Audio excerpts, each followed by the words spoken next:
SLLA Study Notes. Community Engagement Leadership. Identify ways that a leader can ensure two-way communication. A leader can ensure two-way communication by providing many opportunities for stakeholders to communicate with him or her.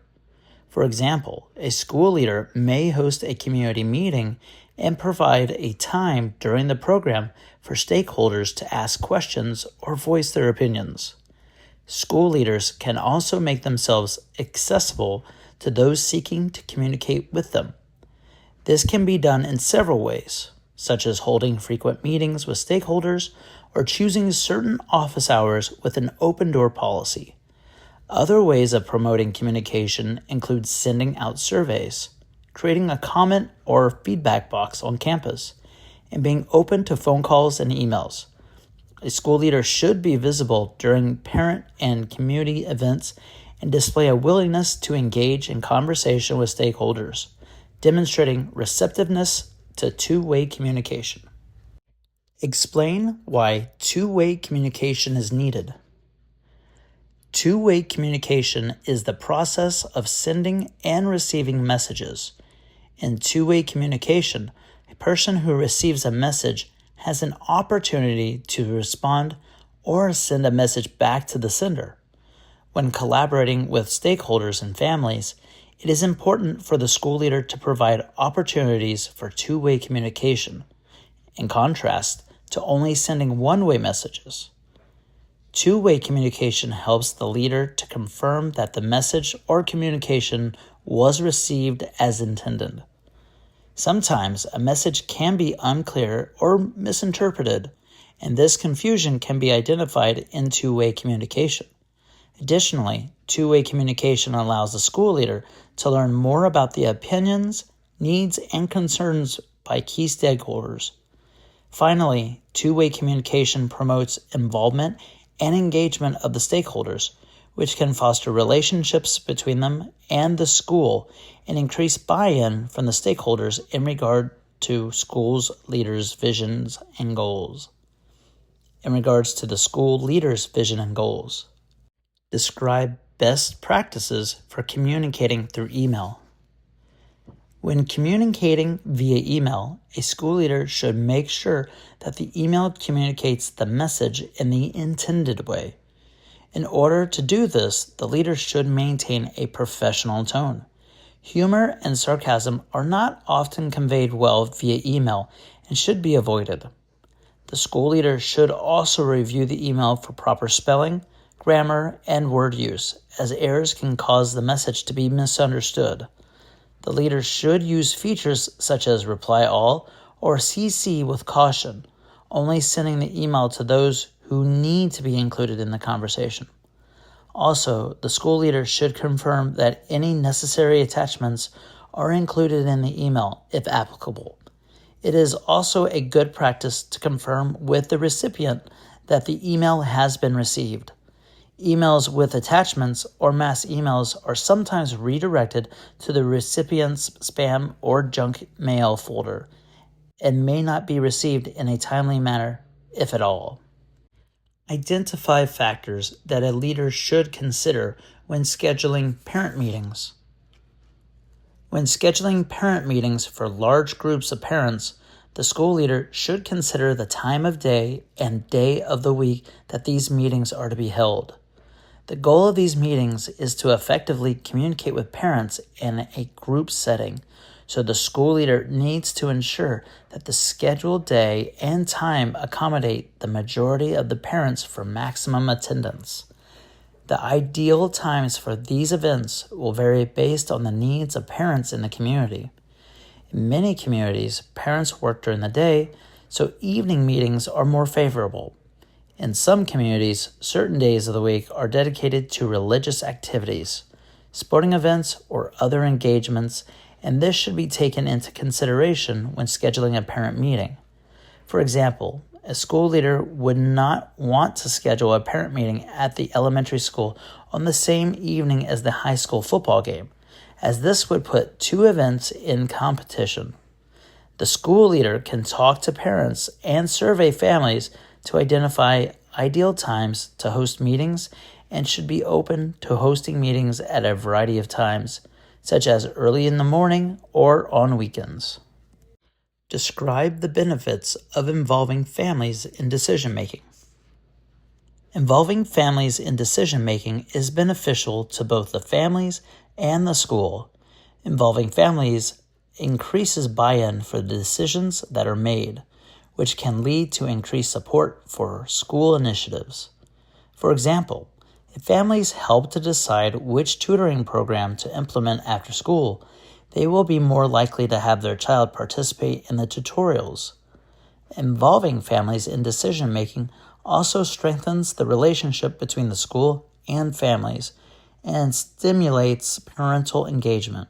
Also, when families are involved, they often share information and a perspective that can inform the school leader's decisions. This can help the leader make decisions that better address the needs of students and their families. Identify ways that families can be involved in the decisions made about their children's education. Each family should have the opportunity to be involved in decisions made about their individual child's education. These decisions may include course selection or school programming pathways, extracurricular activities like clubs and sports, opportunities for tutorials and extended learning, and many others.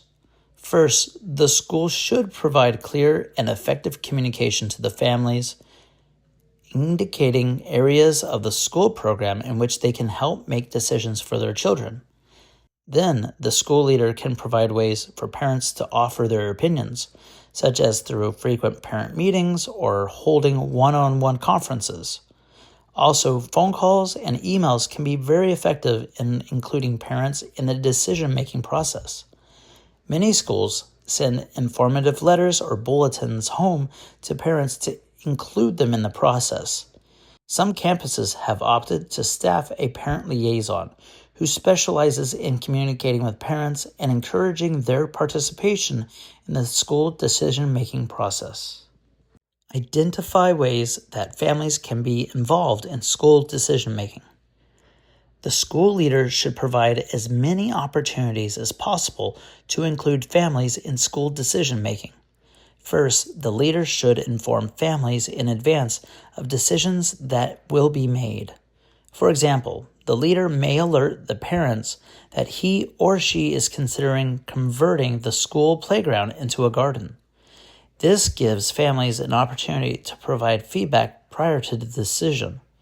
The school leader can use surveys to gather input from families regarding the school, providing data that can be used in decision-making.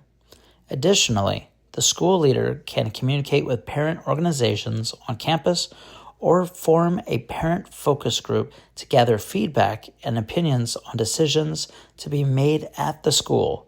Also, there should always be at least one parent representative on the shared decision-making committee. Explain the function of the Shared Decision-Making Committee in schools.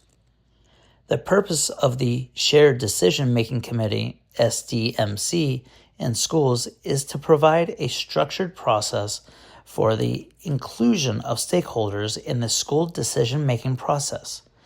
This committee is made up of school leadership, school staff, parents, community members, and other key stakeholders that the school leader may choose to include. The committee meets regularly to discuss key decisions that the school leader will make. These decisions may involve school programming, fundraising, planning for school events, and other initiatives.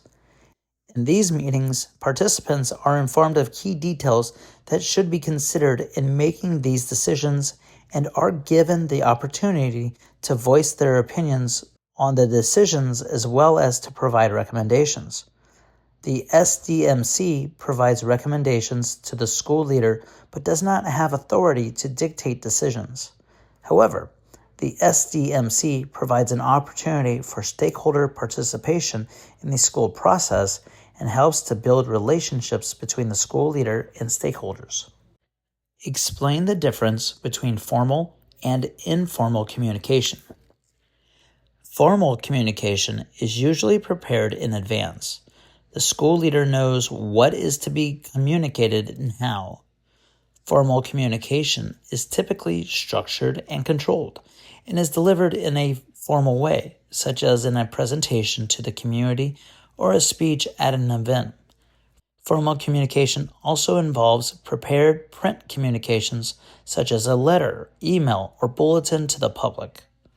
In contrast, informal communication is often impromptu. This often involves conversation with an individual or group, an unexpected phone call, or a text message. In informal communication, the topic may be unexpected or vary within the course of communication. Informal communication can occur before or after a formal meeting or event as a result of an unexpected phone call or in any variety of circumstances in which the school leader was not prepared for the communication or conversation. What precautions should a leader take when speaking informally with stakeholders? School leaders should take precautions when speaking informally with stakeholders to protect themselves, the school, and school district. Informal conversation can be used negatively by people who do not have the best interests of the school or school leader in mind or who are seeking personal gain. As a result, a leader should take care to be professional even in informal speech and to speak in accordance with the school and district vision and goals.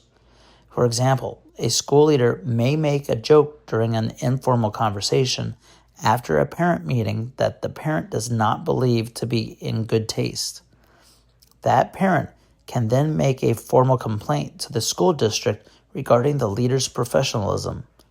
Regardless of the leader's perception of his or her relationship with the stakeholder, it is imperative to remember one's position as school leader when engaging in informal conversation.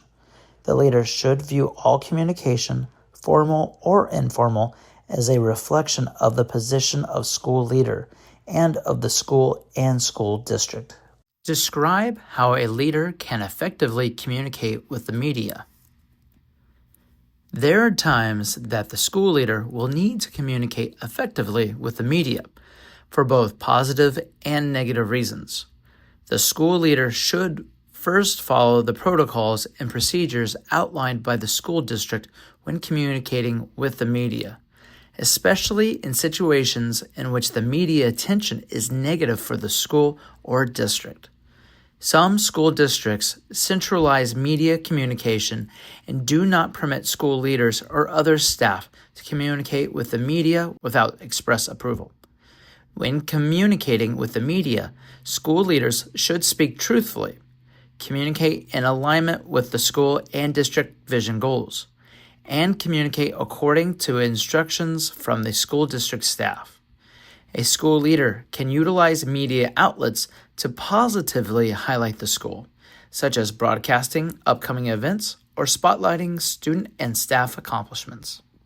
Describe how a school leader can overcome language barriers in communication.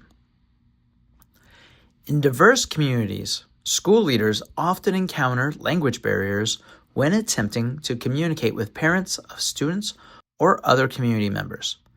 It is helpful when a leader is fluent in more than one language, but often a variety of languages are spoken in these communities.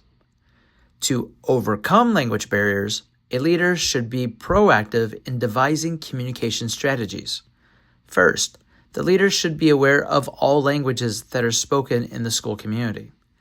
Then, the leader should attempt to have school employees who are fluent in the language spoken on campus so that they can translate when needed. Additionally, school communications can be translated into a variety of languages. Translators or translation machines can be available at community meetings, including sign language when appropriate. Many businesses offer translation services for documents as well as for meetings and conferences held in real time. Identify various ways that the school leader can communicate with families and the public. A school leader should take advantage of multiple ways of communicating with families and the public. Communication can be facilitated through technology.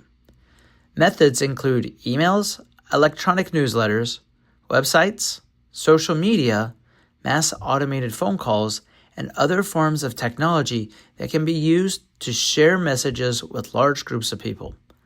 The school leader can also communicate in ways that require little or no technology. This includes making personal phone calls, hosting community meetings, making public announcements at community events, mailing letters, and other methods.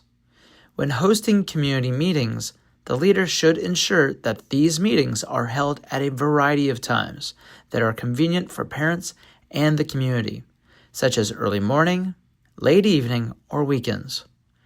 A leader can use a variety of ways to communicate and must identify the most preferred and effective means of communication for the school community.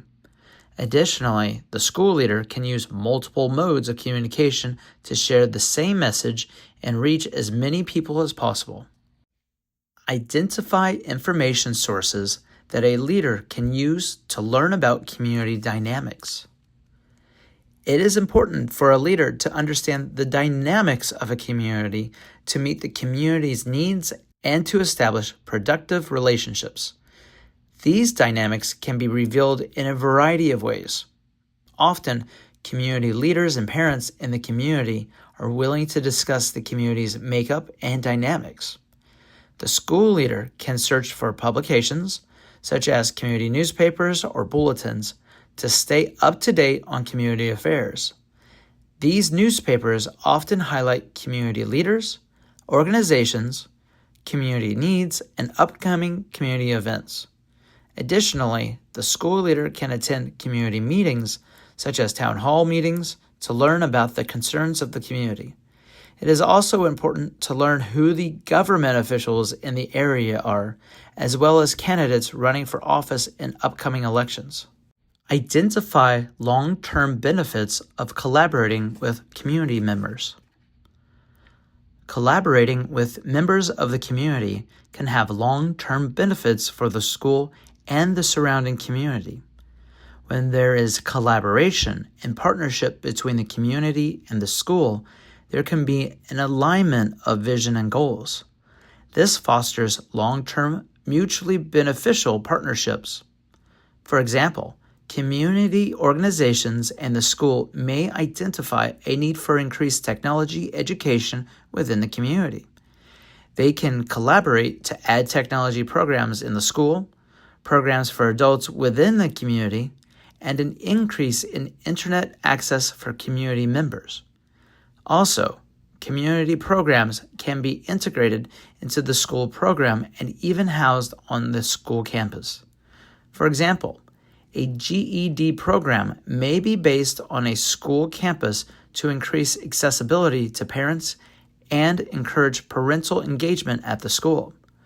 Community support can sustain or boost student enrollment in school and participation in special school programs. Define Memorandum of Understanding. A Memorandum of Understanding is a contract between two parties, outlining the details of an agreement in which no money is exchanged.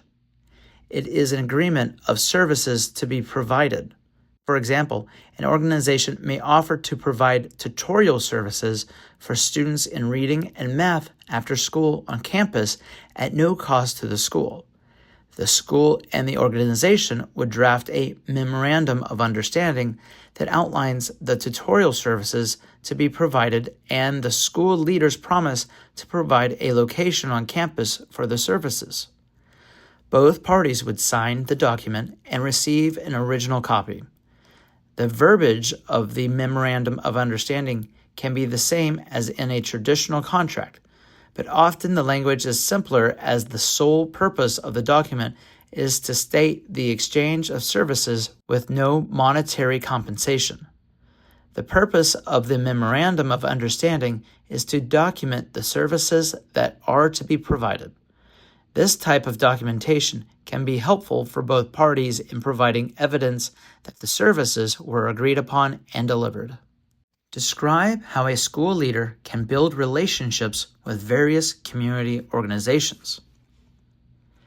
A school leader can build relationships with various community organizations through effective communication and active participation in community events. First, the school leader should effectively communicate to community leaders that he or she desires to partner and build a relationship. This communication can involve sharing the school vision and goals and learning about the vision and goals of the community organizations. This can lead to a discussion of how the school and community organizations can organize mutually beneficial plans and activities. Collaborating will help to establish relationships. Then, the school leader should be an active participant in community events so that he or she will be visible and recognizable, as well as to show support for the community. This participation may include attending events at other schools in the community, attending church services in the community, or participating in other community-sponsored events. Supporting the activities of community organizations demonstrates investment in the community and helps to build relationships. Describe how maintaining a safe school benefits the community. The first priority of a school leader is maintaining school safety. This benefits not only the students and staff, but also the community as a whole. When issues and conflicts identified at school are resolved promptly, this can prevent escalation of those issues outside of the school, which can ultimately prevent violence or other altercations in the community. Also, a safe school in the community becomes a safe haven or refuge for unsafe communities and neighborhoods. Community members are willing to engage in school events when they know that the school is safe and organized. Additionally, community members and organizations are willing to support and invest in schools that are safe and well run. In contrast, when a school is not safe, this can lead to decreased enrollment and a lack of parental and community support. Explain the connection between the school and local education trends. It is beneficial to the school community, the community at large, and post-secondary education institutions to align education expectations between public school and college. Schools and students benefit when there is communication between area colleges and the school for the purpose of understanding the local education trends and needs. For example, the local community college can communicate to school leaders that recently enrolled freshmen have significant deficiencies in math skills. This information can prompt a school leader to analyze and revise the current math program and make the needed adjustments to ensure that students are graduating with the knowledge and skills needed to be successful in college. Similarly, communication between post-secondary institutions and school leaders can help to identify the soft skills that students need to be successful in college, as well as trends in degree programs and career paths. This type of communication can also lead to the institution of higher education programming on school campuses, such as dual credit enrollment or training and certification programs. Explain the connection between the school and local employment trends. The school provides education and training that makes students employable in the community workforce. As a result, the school can supplement or adjust programming to respond to community needs, such as training students in particular fields that are experiencing an employment shortage within the community. For example, the school leader and community members may identify a need for more healthcare workers in their community. They can tailor a school program to offer healthcare courses and training that could lead to certifications and degrees in the healthcare field. These students could then enter the local workforce with the skills to fill the needs of local employers. Many schools, especially secondary schools, partner with their local community colleges and community organizations to identify employment trends to support the local community, as well as to increase the likelihood that graduates can obtain employment. Describe the benefits of community partnerships. Community partnerships are beneficial to the school and the community. Establishing community partnerships is a way of providing resources to students and their families, usually at little or no cost to them. This can be invaluable to low-income families who otherwise would not be able to afford these services. Additionally, establishing community partnerships creates sustainability and stability within the community. When the school and its families patronize the organizations in the community and utilize their services, this helps to ensure that the organization will remain operable in the community. Frequently, services disappear from communities because they are underutilized, especially in impoverished communities. Finally, community partnerships established by the school leader help to align the school vision and goals with those of the community to garner more support and resources to accomplish the vision and goals. Identify areas of the school program that can be supported with community resources. Almost all aspects of the school program can be supported with community resources. Local community organizations can prove to be valuable in a broad range of areas that benefit the school, its staff, and the students. These may include transportation, training, academic support, extracurricular activities, fundraising clubs, sponsorships, internships for students, physical resources such as equipment, services, and much more. For example, community volunteers help to maintain school safety with services such as greeting visitors, monitoring halls, or assisting with arrival and dismissal. Some community organizations may be able to provide school supplies for students or classroom supplies for teachers, which can support the instructional program. Other organizations may have access to men and women who can serve as mentors to at-risk youth on campus. It is up to the school leader to identify community resources near the school and determine if and how those resources can benefit the school community. Identify services that may be provided for staff through community resources. Even though staff members of the school do not necessarily reside in the community associated with the school, some community organizations extend benefits and resources to staff because of their service to the community. These resources may include memberships or discounts to local businesses for purchasing food or supplies for the classroom, access to free training or resources that can aid in their professional development, or partnerships with local businesses to supplement instruction in the classroom. Many organizations in the community are willing to donate time, money, or resources and supplies for special events or activities hosted at the school. Consequently, the school leader and staff members should keep community stakeholders informed about school events to help determine how these community partners can support the school. Identify services that may be provided for students through community resources. Many community resources used to support schools are targeted toward students in need. Some community resources target academic needs. These include providing tutorial services, free or low-cost school supplies, free books, internships, training programs, and more. Other community resources target physical health needs. These resources may include free or low-cost immunizations, free or low-cost dental services, free or low-cost medical checkups, and more.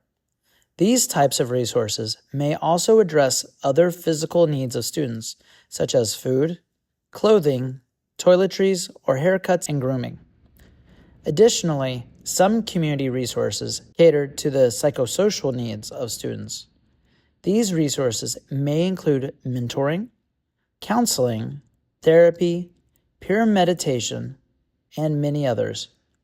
Some organizations provide specific services while others offer a variety of services. School leaders need to coordinate access to and delivery of these services to best meet student needs. Explain the value of partnering with community and recreational centers.